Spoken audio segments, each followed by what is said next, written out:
Hi everybody, this is Dan. And I'm Josie. And this is a new YouTube channel we put together called Flannel Shirt Gaming Company. And we're going to be concentrating on new and upcoming PC titles for mostly off of Steam.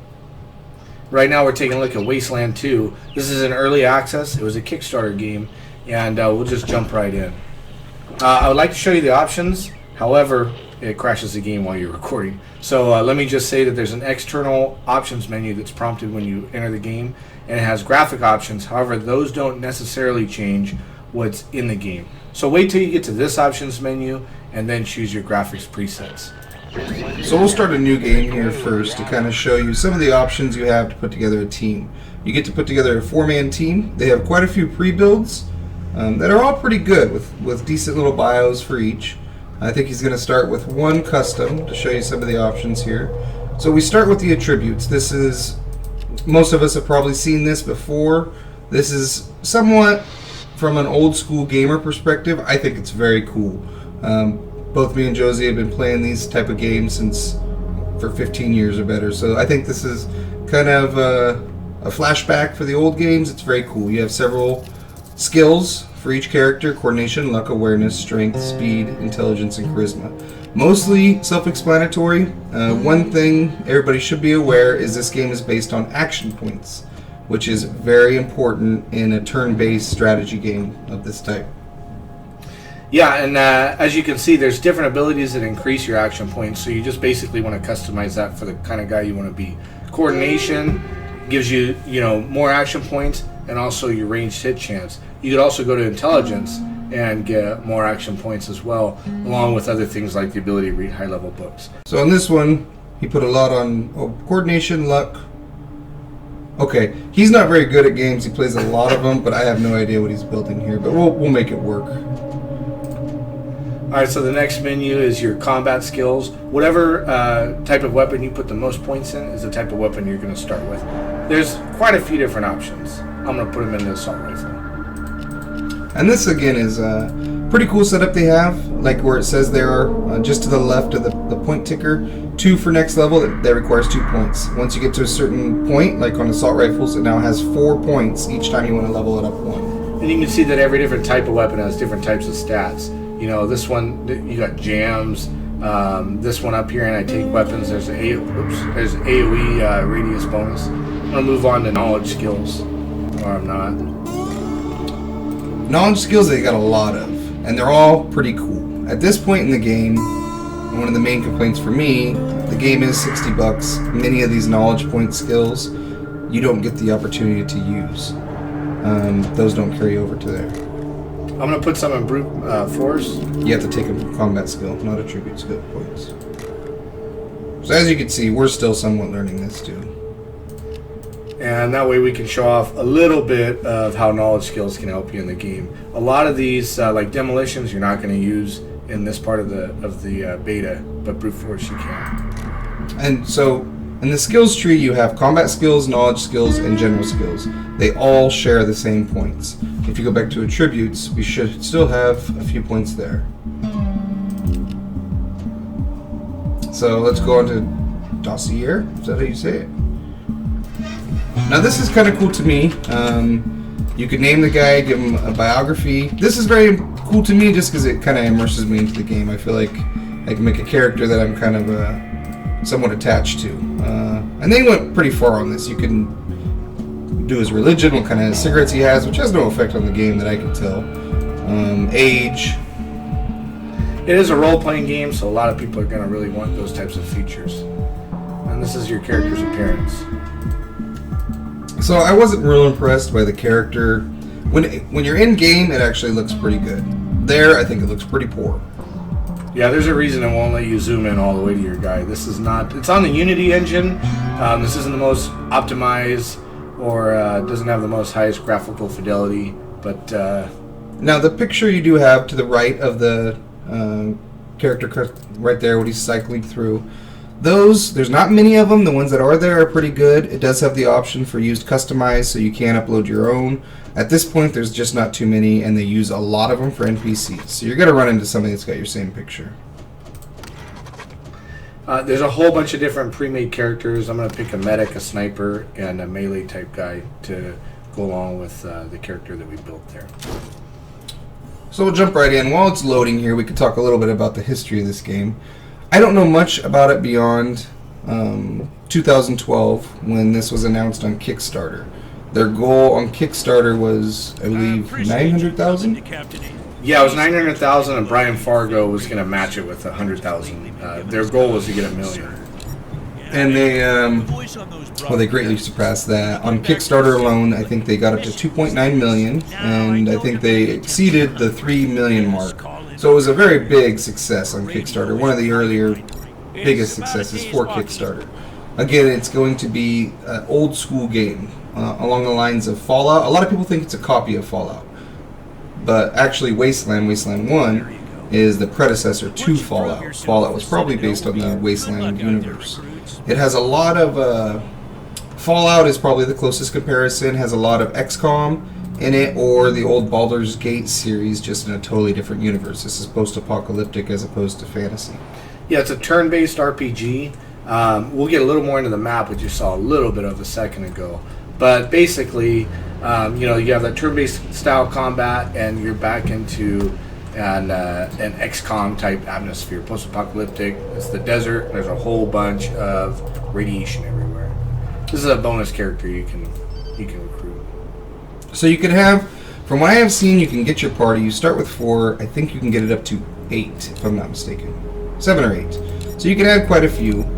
Each one does have quite unique abilities and traits. There's a lot to the game. There's a lot that this game's still in early beta, and some people have complained, I've noticed a lot on the forums, that this game's actually not beta stage, it's more alpha.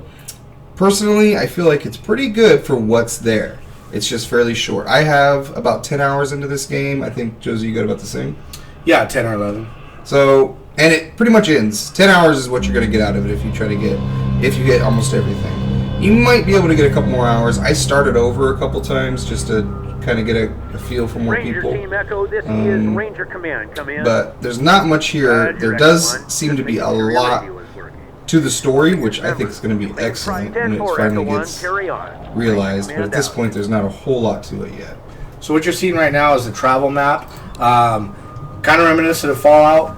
Again, and there's going to be a lot of comparisons to that. The original Wasteland was, before the graphics quite got to this level, so a lot of the things in it, like the travel map and the view while you're actually controlling your people walking around, it's reminiscent of Fallout.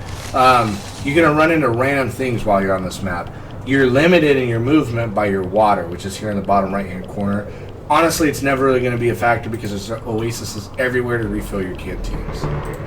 Yeah, and they need to fix that because the water system does seem to be kind of cool, but the fact that you never have to worry about it kind of makes it shouldn't even be there. It's a little bit contrived. You can kind of explore around on the map, but I'm using the view map option to show me exactly where I want to go, and then it'll control it for me. Problem with that is sometimes it puts you through radiation areas, which we'll show later.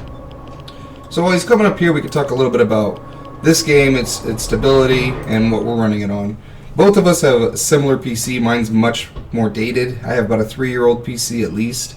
It only has 6 gigs of RAM. I'm running Intel processors with NVIDIA. When I bought it about 3 years ago, it was a high-end machine, so it still does okay. On this, I'm able to run at max settings with around in excess of 50 frame rate. So it runs just fine on mine. Josie's running a brand new PC, pretty high end, but it's got the same thing, Intel's with NVIDIA. We've had very few crashes for being an early beta. We do have some though that are somewhat crippling, but for the most part there's not a whole lot of bugs in what there is out there that's released right now. So right now we're about to get into combat. Basically our first mission was a mission to go see where a missing ranger had gone. And when we get there, obviously we run into some problems. So we get a chance to show out the turn-based combat. It gives you an option to pay the guys to leave you alone and all that. We're not going to do that. Another option here real quick before you click off it is where it says backyard, break, and dog. Those are options you can select in the character creation where it says hard ass level 1 required, kiss ass level 2, or smart ass. Those are just options you can put your points into if you want to get through stuff by dialogue as opposed to fighting or anything else. So we're going to fight him, obviously. Alright, so once combat starts, you go into a turn-based mode. My first guy that is going to have a turn is the sniper. The first outline that you can see sort of on the grid of where you can go is how far he can move and still shoot. The broader outline, it's kind of a broken line, is how far he can move if he doesn't care about shooting. And you see over the targets percent point chance to hit. The sniper will usually have a higher percent chance to hit the farther he is away if he's not behind cover. There's not a lot of good cover to take right now, but we'll show that off. So he missed there. There is one thing that's kind of important. There was the dogs right in front of him. This combat system does have, if you miss, I don't know if it's a crit failure or what you would call it, but you can actually hit your own people. So if you're shooting past somebody, you have a chance to hit the target you're hitting at, but if you miss drastically, then you'll hit your own guy. I just showing off the cover mechanic. She's in cover, which makes her way harder to hit. She's using a pistol, so she has a good chance to hit up close. And that's the free character. She's pretty high leveled, actually, when you get her. Sometimes you lose control of her, which is what happened there. I didn't have an option to make her shoot anything. Usually you can control her, but it has a chance to have her run on her own. So some of the options here, as you'll see when it's our turn again, you have your weapon system in the bottom left corner. Shows how many rounds you have. You could actually select, when it goes to our turn again, the rate of fire, which will cost you more action points. And it shows on the bottom left with the weapon the action points required for a shot. It shows the damage that it deals. And it shows some other options you do have, including ambush, which you could set up instead of taking your turn. And that means if somebody moves in your line of sight, you take a shot. And right now, he's not doing very good. Not at all. But we'll live because it's the first target, so it's not good. There's other options that are down here on the bottom action bar. Most of them can't be used in combat. Some of the medical ones can. And the medical ones, if you do build your own team, make sure you get a medic. That's probably your most important character. The other character that's probably OP right now quite a bit is the sniper. The sniper only has a 4-round magazine, but it does a lot of damage, and it can one-shot quite a few people. Right now, the balance is not great. The assault rifles are pretty good. The sniper rifle is very powerful. The handguns are pretty good. The submachine gun, in my opinion, is next to worthless. Takes a lot of ammo, which this is post-apocalyptic, which means there's not a whole lot of ammo to be had. I didn't have too much problems running short on ammo personally, but I did have to watch it for the whole game. I don't know about you. Did you run out of ammo too much? I had to make sure that each character used a different weapon. That was a big deal. Now here you can see the inventory screen. I'll just tell you right now, it's horrible. There is a patch incoming. They've showed off screenshots from what it's going to look like, and it actually looks really good. Now, so you can see the red on some of the character portraits on the bottom. That's because they've been injured, and different types of medical skills will help people with different types of injuries. Also, if you're using a non-medic class, you can use these skills, but you won't get experience for it. If you're using a medic class, they use them better, and they get experience. So it's very important to have a medic on your team. So when it fills up there, that's just how much time it takes. If you use it in combat, it does take action points. But again, your medic is probably your most important character. They can do a lot of stuff that nobody else can, and they heal for a lot more. Like that one med pack just filled up his guy. Yeah, and there's permadeath in the game, so you want to keep that medic alive, because otherwise you're going to run into some serious trouble. You do have, in regards to the permadeath, when one of your characters does die, you have a few turns to stabilize them or whatever to save them. But if you don't stabilize them in the amount of time given, then that guy's gone. So right there, you just saw the screen kind of in my way. It's kind of a common problem for me where different things they put on the screen block my view. And there's one underground part that happened a ton on, and it drove me crazy. I don't think Danny had as big a problem with it as I did, but man, it was almost game breaking for me. Yeah, we have pretty different opinions on games. Generally, we disagree almost completely on every game we ever play. And that's why we decided to do this together, because we have kind of opposing views on it. That didn't bother me at all. I actually loved the underground level. It was kind of a puzzle system. But right now, he's just got the one target left. He's going to reload here, which that takes a lot of action points. And there is that was one of our complaints, both of us, for the reload system. If you don't reload out of combat, which he didn't do last time, so he did his prior engagement and he didn't reload. So then you go into this engagement and you're out of ammo for most of your guys, and halfway through you got to reload, which takes a whole turn. And when you're out of combat, a lot of times you have to reload one person at a time. I think it's a bug. I just shot my own guy. I wanted to point out earlier that it's really important to keep your surgeon alive. My surgeon just died. Yeah, I ran her in and got her killed and shot her. She's going to be permadeath because nobody has the skill to stabilize her, so he's really bad at this. I've never actually seen somebody play this game. It's not that hard, this game, especially this part. He's just not doing very good. So now we're down to a 4-man team, which is going to be a little difficult to go too much farther, but luckily we have some save game files for later on. I don't think you can save him, buddy. You need the skill. I'm just trying to loot him. So we're traveling across the map. Any second now we're going to have a little bit of voiceover. Man, the voice acting in this game goes from okay to horrible. Is anybody out there? Like that guy speaking now? We are under attack. I repeat, we are under attack. Raiders with mortars and explosives are blasting our walls. If anybody can hear this, come at once. I don't know how long we can. Man, that voice acting See if you can run. is terrible. It drives me insane. And there's not much voice acting in the game, but what's in there?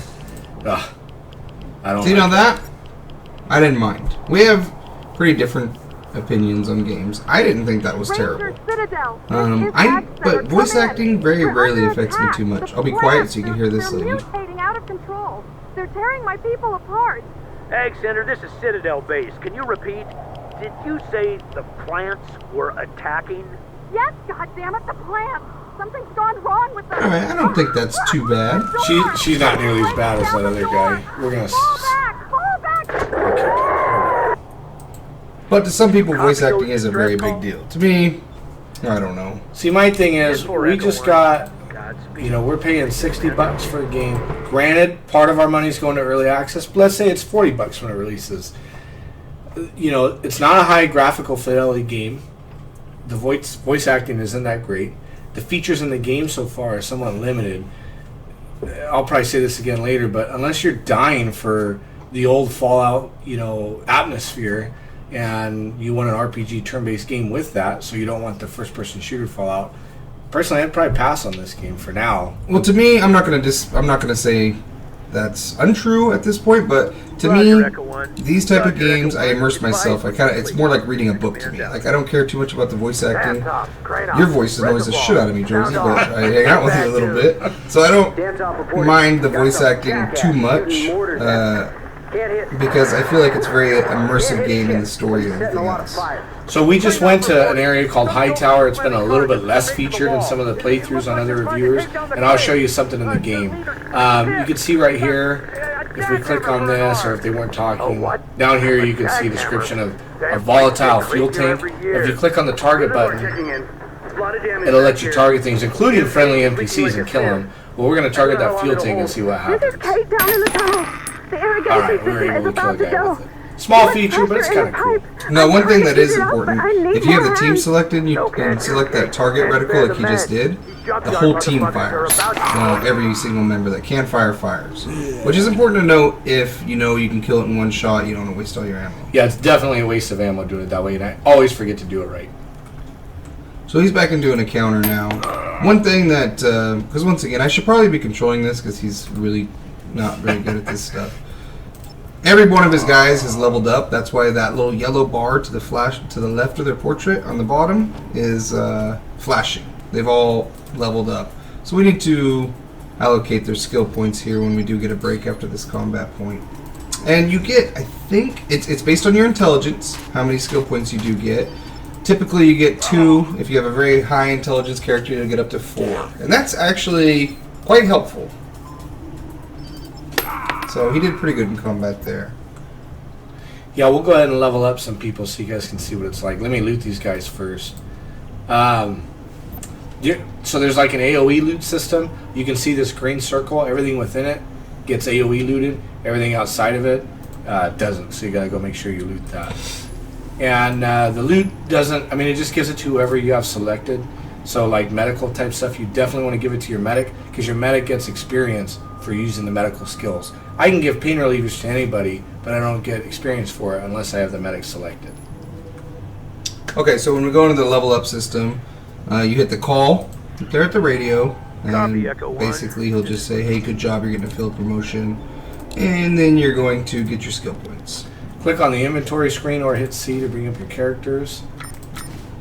And you can see we have 6 skill points for this guy. I'm just going to go through this quickly. Now, he obviously had leveled up his intelligence, because I think 6 is pretty high. We'll see on the next guy. Yeah, see, this guy has 4. And you have quite a few options. I mean, you're going to have to pretty much specialize. You can save up your skill points, because it'll take up to 4 skill points as you get higher, and possibly even more. We haven't got that far in the game as you get higher. So Pills, who has a very high intelligence because she's medic-based, has low combat skills, but she gets a lot of skill points, so you can make her kind of a badass later on. I'm not putting anything in combat for her. I'm dumping it all into her field medic and surgery skills. And this free character never gets skill points. She never levels up. So when you first get her, she's a badass, but she starts getting dated even fairly early on in the game. Alright, we'll move on.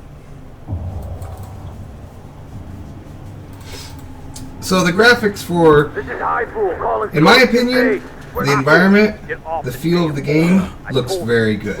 I love it. There is a lot of desert. You go into one center where it's very, very green, almost probably too much, where it's kind of overgrown greenery. Yeah, you fight mutant rabbits in that center, which Stop drives me calling. nuts. I got other Yeah, shit going yeah, on. but for the most part, I think they captured it really well. It's based out of Arizona. You're called your Rangers. I don't know if you're Arizona Rangers or not, but this is based out of Arizona after the apocalypse, so it's the desert, high desert. And they do a good job of capturing that atmosphere. So for whatever reason, I don't know, I guess when we have the apocalypse, there's going to be a lot of sheet metal, because it seems like everything always in every post-apocalyptic game is built out of sheet metal. We don't live in Arizona. Maybe you guys in Arizona have a bunch of sheet metal houses. It's weird. Yeah, but it just seems miserable to me. It seems like it'd be hot. I don't know why you wouldn't use wood. But they do have that, which somewhat drives me crazy. Everything's built out of the sheet metal. But it's a good feel. I think they did pretty good for being an independent publisher of making a good feel for the environments. Now, what do you think overall? Would you recommend this game right now in its current form? No, I don't think so. For $60, here's the deal. I think that there is something to be said for supporting an independent publisher. I mean, that's kind of the American dream. You vote with your wallet, you give them some funds. If you've got the money, I would recommend actually giving it to them. I think they're doing a very good job of what they've got. Do I think the game competes with other $60 games? Not at all.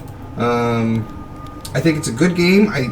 To me, this is like my dream game. I've been waiting for these games to come back. I've been waiting for the turn-based strategies to come back. I love them. I think they're great. I was really upset that they all went away.